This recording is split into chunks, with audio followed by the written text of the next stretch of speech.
Hello সবাইকে, সবাই কেমন আছেন?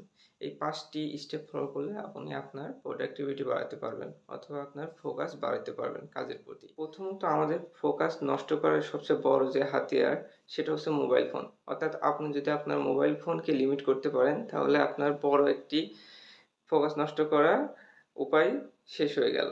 তাহলে আপনার ফোনের অ্যাপগুলোকে আপনি কিভাবে লিমিট করতে পারেন সেই চিন্তা করুন, তাহলে ফোকাস আপনি বেড়ে যাবে। দ্বিতীয়ত হলো যে দিনের একটি নির্দিষ্ট সময়ে একটি নির্দিষ্ট কাজের উপর আপনাকে ডিপ ওয়ার্ক করতে হবে। আপনি যদি ডিপ ওয়ার্ক একটা নির্দিষ্ট সময় নির্দিষ্ট কাজের উপর করতে পারেন তাহলে দেখবেন আপনার প্রোডাক্টিভিটি অনেক বেড়ে গিয়েছে। তৃতীয়ত যে আপনার কাজ শুরু করার আগে কিছু ট্রিগার ইউজ করতে পারেন।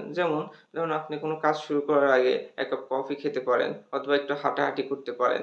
এই ট্রিগার গুলো দেখবেন যে আপনার প্রোডাক্টিভিটি বাড়াতে সাহায্য করছে।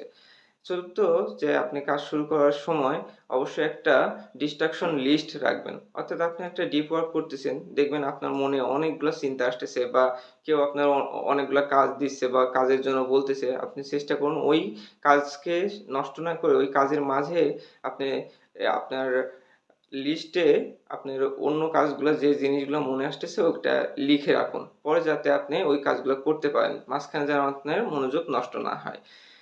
পঞ্চম, আপনি পোমোডোরো টেকনিক অনেকে ইউজ করেন যে ২৫ মিনিট কাজ করব পরে আবার রেস্ট নেব। কিন্তু অনেক ক্ষেত্রে দেখা যায় সবার ক্ষেত্রে কিন্তু এই পোমোডোরো টেকনিক খাটে না। অর্থাৎ ২৫ মিনিট কাজ করার পরে আপনি যদি আবার ব্রেক নেন, দেখবেন সেই কাজে আপনি আবার ফেরতই আসতে পারছেন না।